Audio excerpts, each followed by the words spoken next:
Okay, welcome to Teen Focus with Chad Carney. That's me. Look, I'm just happy that we're here on episode 2. We had a good week. Uh, had a lot of people listen, got a lot of great feedback. So I just wanted to say thank you and want to try to do episode 2.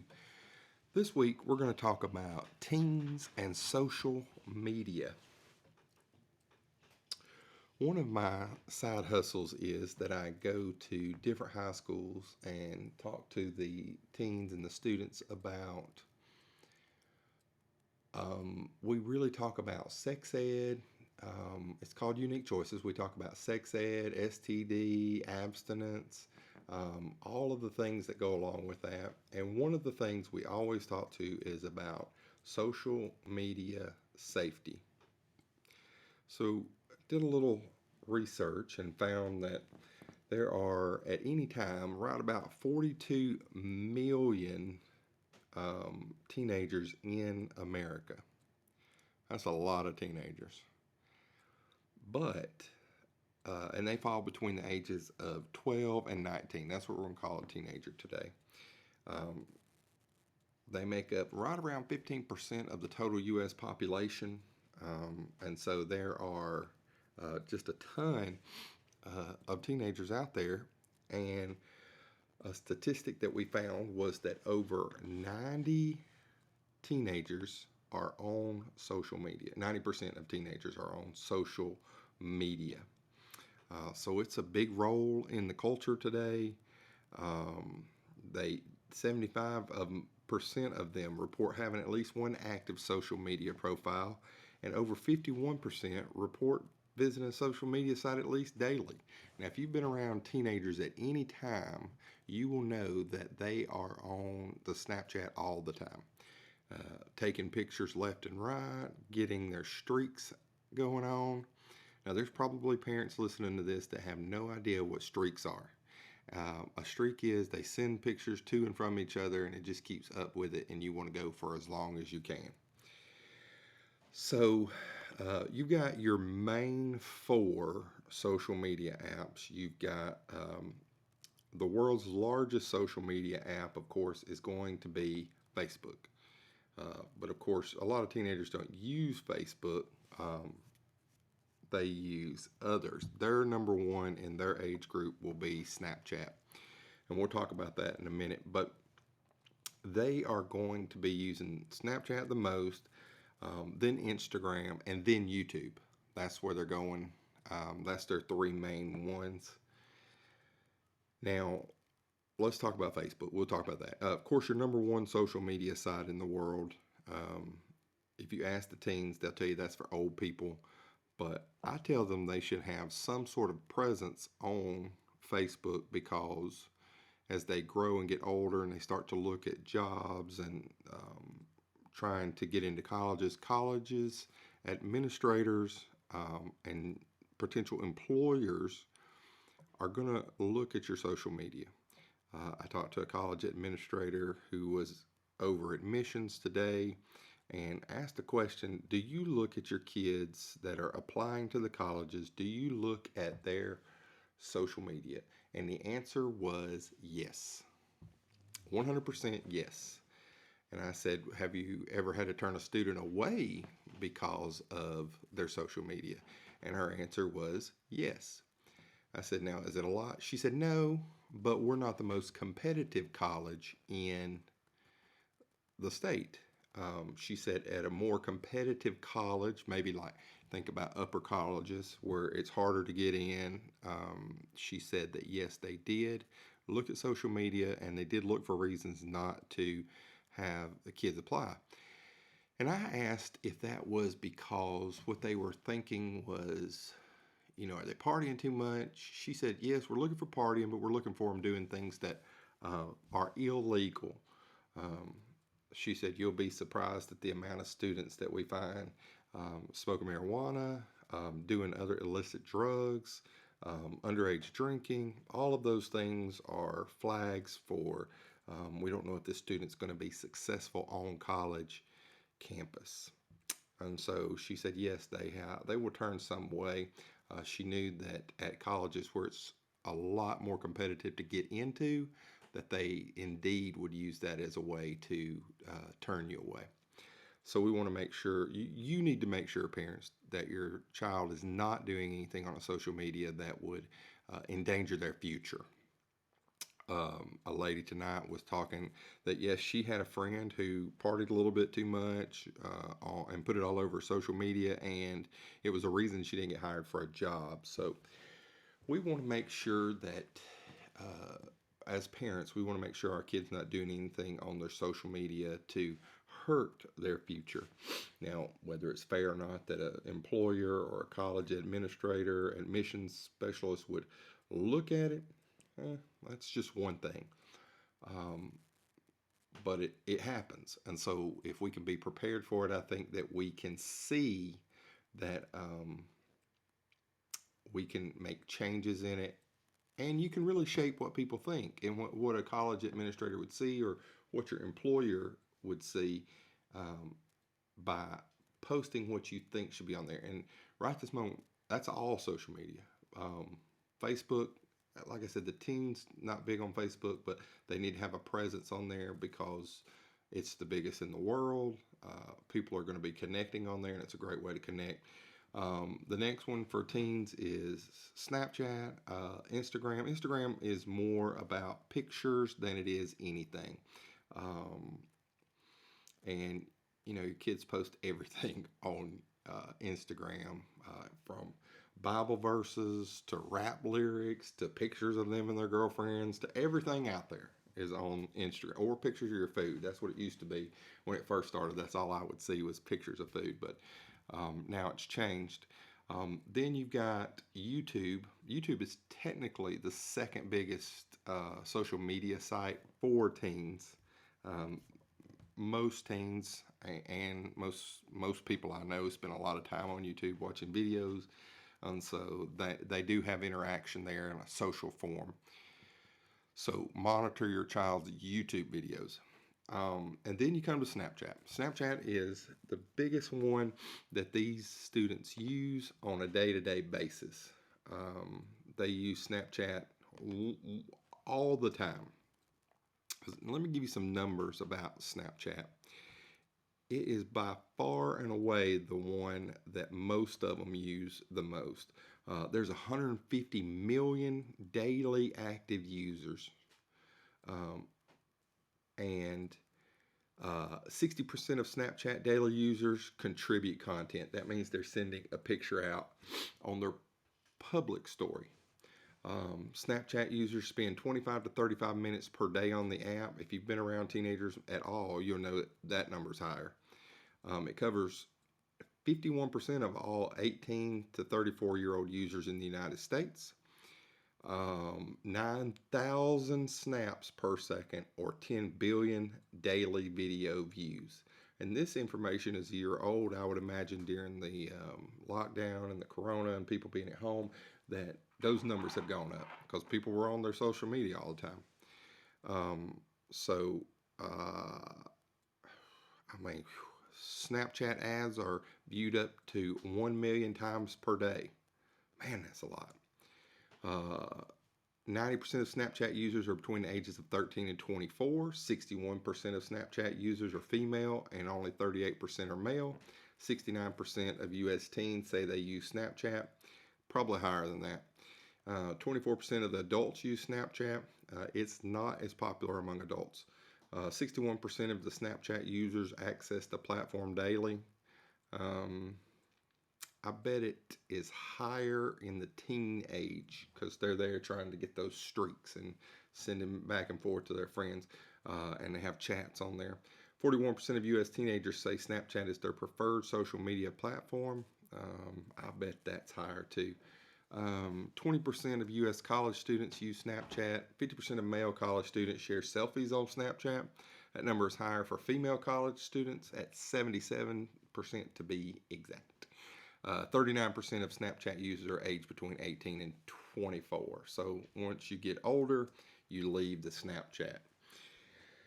So on average, people spend 34 and a half minutes per day on here. Now, here's the thing. Here's a couple of things that we have to talk about. On Snapchat, the idea here is that you got a way for pictures to um, be shared amongst each other, and you've got ways for private pictures to be shared amongst each other. And so you just have all these different ways, and there's a lot of privacy. Um, and one of the things is once the snap is opened, it disappears after a few seconds after the viewer has seen it. And if you take a screenshot, it sends a notification to the person that sent the picture that you took a screenshot. Well, one of the things we've learned is there are apps that don't allow that to go out. It doesn't let the screenshot notification go to the other party. So therefore, they can screenshot it and you, as the sender, not be aware of it. Second, uh, they don't disappear forever. They're stored on a server somewhere. Found that out through a investigation in Alabama. There was a girl that got kidnapped, and they used her snap map, and they used her last snaps to kind of locate where she was before it disappeared, before she was taken, and it did help them find her location where she was, and they were able to track that whole situation. So no, your Snapchat pictures do not disappear forever. They end up on a server somewhere. So be aware of that. Um, One of the other things I have to tell teens, and you need to talk to your teens about, parents. If you're listening, parents, you need to talk to your teens about this. Teens, if you're listening, you need to be aware of this. If you're 18 years or older and you have pictures of your underage girlfriend or boyfriend, nude pictures on Snapchat, and you have those saved on your phone, that is possession of child pornography. Just straight up fact. And it's illegal to send nudes to somebody under the age of 18. Um, that is child pornography. Um, and here in the state of Alabama, it's a pretty serious offense, and it can lead to felonies. They also usually tack on um, contributing to the delinquency of a minor, so you have to be really careful there. First off, don't send nude pictures over the internet. That's just stupid. Number one, they don't go away. Number two, whoever you're sending them to is going to screenshot it and they're going to share it with everybody. And you can Google, there's probably a million stories out there where this has happened. All the pictures got sent around to their friends because that's what they do. So be aware of that. Don't do stupid things. If you play stupid games, you win stupid prizes. And sending your naked picture out is definitely playing a stupid game. And it's illegal if the age groups are right. Say you've got a 16, 17-year-old girlfriend, you're 18, you send nudes back and forth, boom. Now you're not only that, you'll be registered as a sex offender for the rest of your life. So let's not do stupid things. Um, Here's another myth or falsehood that goes through Snapchat. If you turn your Snap Map off, nobody knows where you are. False. There's ways around that too. And of course, Snapchat always knows where you are when you're using their app. It's part of your agreement if you read it. So they will always know where you are. Again, here in Montgomery, Alabama, there was a girl that was kidnapped, and they used her Snap Map location to find her last location. Even though her phone had been destroyed, they were still able to find her location. So you have to be super careful out there dealing with social media and Snapchat and teens. The next one is Instagram. Okay, Instagram, Snapchat. One of the things I want to definitely talk about is I say every time we're in the high school, I tell them this story. If you were in your room, ladies, if you were in your room changing and you looked out the window and there was somebody looking in your window, peeping Tom, what would you do? Well, you'd probably run and scream and throw clothes over you and just run. Well, that's what social media is. It's a window into your private life. into your um, private time in your life. And, we see teenage girls all the time, risque clothing, risque poses in your swimsuit, in your underwear. We see that all the time. It's always on these social media sites. And therefore, there are really, truly, there's child predators out there. We were talking about this at a high school, not too last school year. We were talking to a principal at a high school, and he told us this story. He said a girl had gotten in trouble for having her phone out during class. So the teacher took the phone up and happened to have it just laying on her desk, so the girl could get it back at the end of class. And a nude picture of a guy come across the phone. And she was like, you know, shocked. And so she took the girl and the phone to the office. They started talking to the principal. Well, it turned out this boy went to, the boy that she was talking to went to a school across town. So they called the principal there at that school, and he came in the office and was talking to him, and he was like, "That's not me, man. I'm not sending any pictures." Da da da da da da da da. So they called the police department because this boy was like, "It's not me. He was underage." And so they found that the guy sending pictures was using this boy as like a fake front for sending this girl lewd pictures, and she had been sending nude pictures to this boy, who really in turn ended up being like a 30-something-year-old man that lived right away. He was arrested on a bunch of different charges. But so you cannot trust people on the internet. You've got to be careful. You've got to use your brain. Don't be stupid and do stupid things. Parents, make sure you're talking to your kids about those kind of things too. Another example we found was two girls were on TikTok doing some dance videos. A person from New York City had reached out to them. "Hey, I'm a music producer, video producer. I want to put you in some videos. I'd love to fly you up here to New York for all expense paid." These girls were both 16. So they're like, "Okay, we'd love to, yeah, that sounds great. Let's have fun." So they go to the airport. He's like, we'll get you a plane to the airport. We'll pick you up at the airport in a car. We'll take care of all your expenses. We will do all of this, that, the other.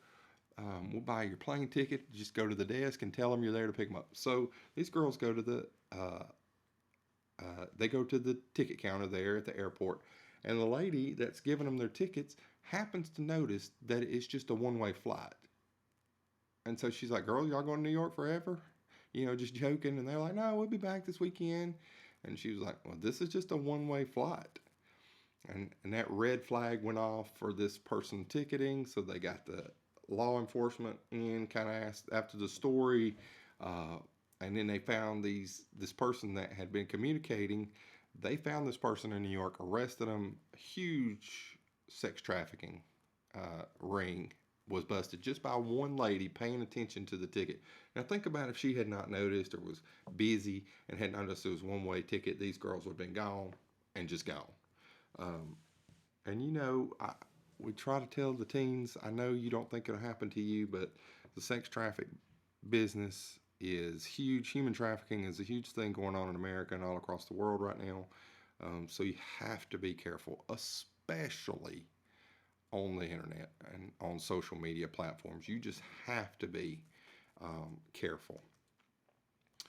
And like I said, it's a window to your world. They can only see what you share. Parents, if you check your kids' social media. Now, your kid's probably going to have a spam account. They're going to have a couple of different accounts, places to hide things, way to keep things away from you without knowing.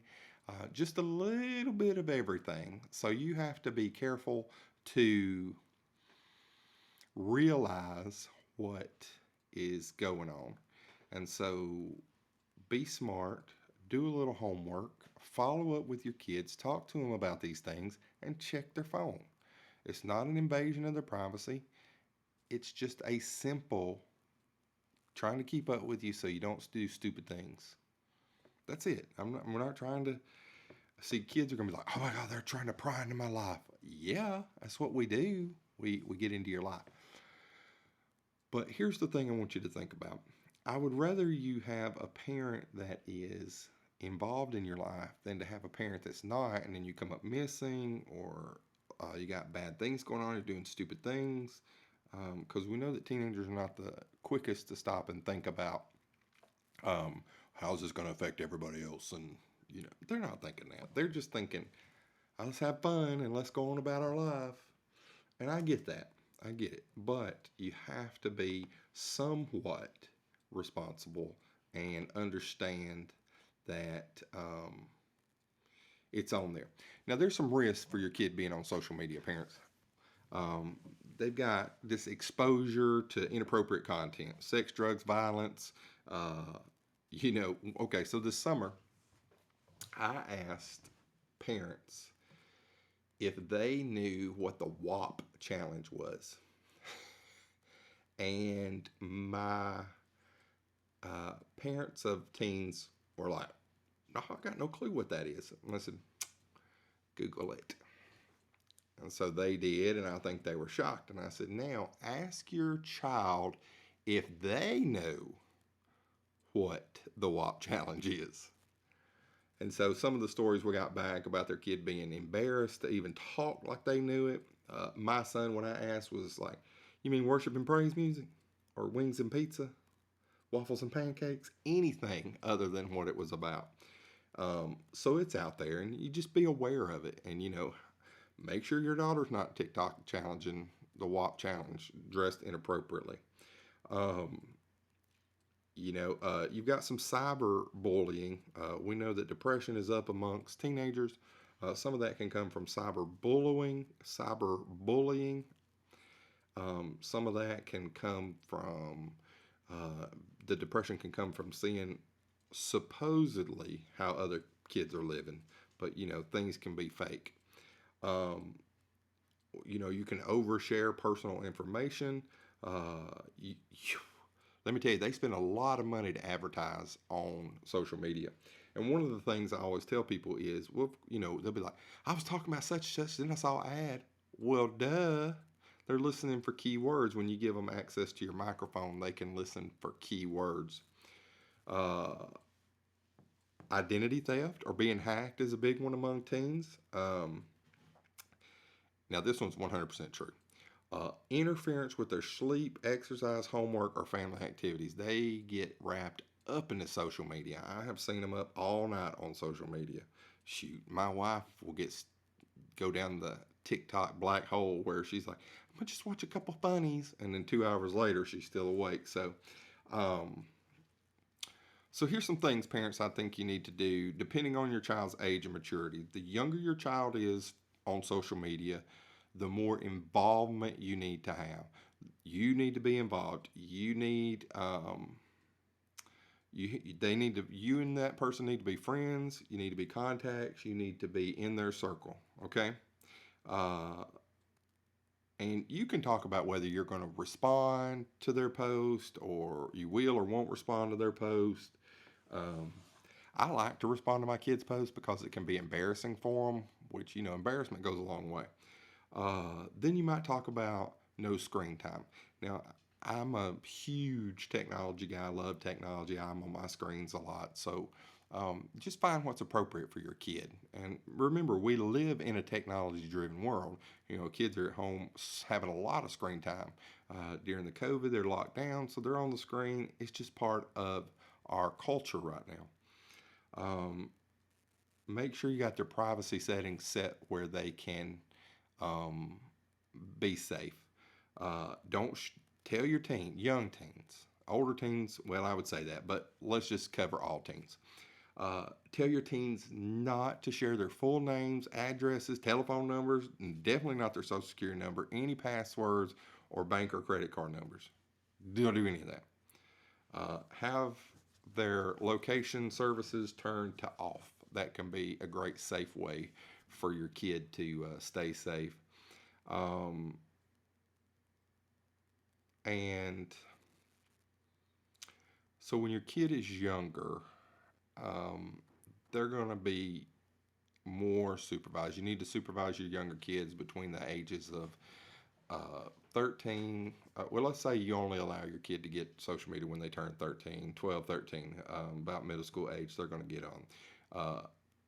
So you need to monitor their time, monitor who they're talking with, monitor what they're posting, a lot more involvement at a younger age. As they grow, you're building trust with each other. If you need to correct them, say, hey, that's not really smart, da da da da da da da. Um, then you need, but as they grow, you want to be less and less controlled in their life, or, worried about what they're doing on social media and making sure they're using social media to work for them. Um, of course, if you feel like your teen is spending too much time, or they get so upset or worked up about things, or they get involved with like risky behaviors, uh, talk to them or get a mental health professional.